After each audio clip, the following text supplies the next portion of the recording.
History of فلسفی قسط number 4 میں آپ کا خیر مقدم کرتے ہیں۔ آج کی اس قسط میں ہم دیکھیں گے افلاطون کون تھا اور جو اس کا فلسفہ ہے وہ کیسا تھا اور اس کے فلسفے نے کیسے اثرات ڈالے ہماری زندگیوں کے اوپر اور اس ساری سوسائٹی کے اوپر۔ تو چلیں شروع کرتے ہیں۔ یہ عظیم مفکر 428 قبل مسیح میں ایتھنز کے ایک تعلیم یافتہ اور بارسوخ گھرانے میں پیدا ہوا۔ اس کی ابتدائی تعلیم ایتھنز میں ہی مکمل ہوئی۔ اس کے خاندان کے سقراط سے گہرے تعلقات تھے، جس کی وجہ سے افلاطون کو بچپن سے ہی سقراط جیسے عظیم دانشور کی صحبت نصیب ہوئی۔ سقراط اپنے طریقہ کار کے ذریعے پرانے عقائد اور فرسودہ خیالات کو جو کتاب برید کیا کرتا تھا، افلاطون کو وہ بے حد پسند تھے۔ سقراط سے محبت اور دانائی سے عشق گویا افلاطون کی زندگی کا اولین مقصد تھا۔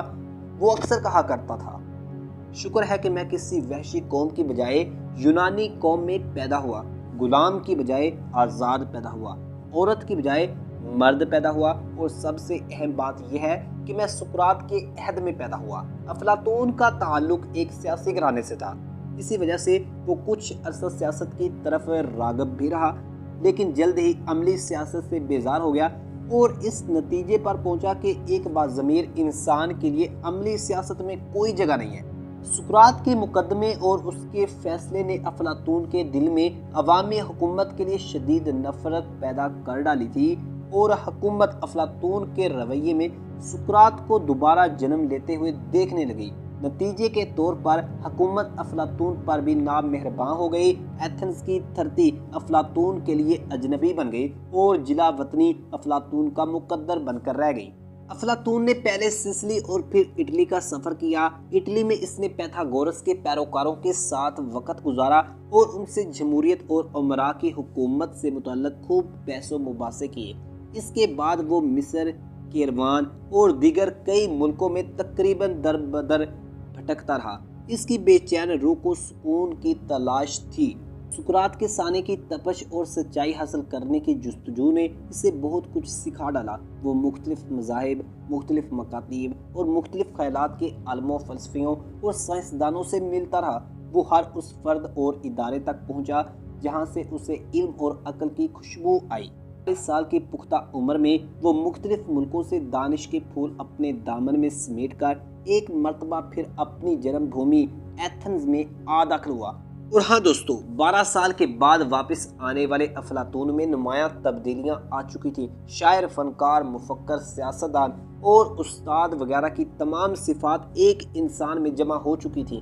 ایک عالم اگر شاعر بھی ہو تو یوں لگتا ہے جیسے دریا میں سیلاب کی کیفیت پیدا ہو چکی ہو، اور یہ دریا پیاسی دھرتی کو سیراب کرنے کے لیے بےتاب ہوا جاتا ہو۔ افلاطون نے جو کچھ بھی سیکھا تھا، اس ایمانت کو دوسروں تک پہنچانے کے لیے اس نے باقاعدہ ایک ادارہ کھولا جس کا نام اکیڈمی رکھا گیا۔ افلاطون کی یہ اکیڈمی مستقبل میں ایک قدیم یونیورسٹی کی شکل میں تبدیل ہو گئی، جہاں ریاضی اور قانون سے لے کر سائنس تک پڑھائی جاتی تھی۔ افلاطون نے اپنی باقی ماندہ زندگی اکیڈمی میں تدریس کرتے ہوئے، پڑھاتے ہوئے اور علم و دانش پر بحث و مباحثے کرتے ہوئے گزار ڈالی۔ یہ اکیڈمی قریباً 900 سال تک قائم رہی۔ اور ہاں دوستو، اگر ہم دیکھیں تو افلاطون کا سب سے اہم کارنامہ اس کا مکالمہ یعنی ریپبلک ہے، جس میں اس نے ایک ایسی ریاست کا تصور دیا تھا جس کا حکمران یا بادشاہ فلاسفر ہو، یا پھر فلسفی کو حکمران بنایا جائے۔ اپنے استاد کی طرح اس نے کہا، ہم جوتا بنوانے کے لیے تو کسی موچی کے پاس جاتے ہیں کیونکہ اسے اس کام کی تربیت ملی ہوتی ہے، لیکن امور مملکت چلانے کے لیے ہم کسی تربیت یافتہ انسان کی تلاش کیوں نہیں کرتے؟ افلاطون کے بقول انسان ازل سے لالچی اور آرام پسند ہے، اس کی فطرت میں ہی قناعت پسندی نہیں ہے۔ وہ ہر وقت ایک جستجو اور تلاش میں رہتا ہے اور زیادہ سے زیادہ قابض ہونے کی کوشش کرتا رہتا ہے۔ دوسرے انسانوں سے اس لیے بھی حسد کرتا ہے کہ ان کے پاس اس سے زیادہ کچھ ہے۔ وہ لالچ، حسد اور ہوس کے جنون میں دوسروں کے حقوق پر ڈاکے ڈالتا ہے، ان کی املاک، جائیداد اور علاقے پر قبضہ کرنے کے لیے جنگ چھیڑتا ہے یا دھن کمانے کے لیے تجارت وغیرہ کرتا ہے، جس کے نتیجے میں ایک دولت مند اور تاجر طبقہ پیدا ہوتا ہے جو کہ ہمہ وقت خود سے کم اور غریب طبقے کو مسلسل لوٹتا رہتا ہے۔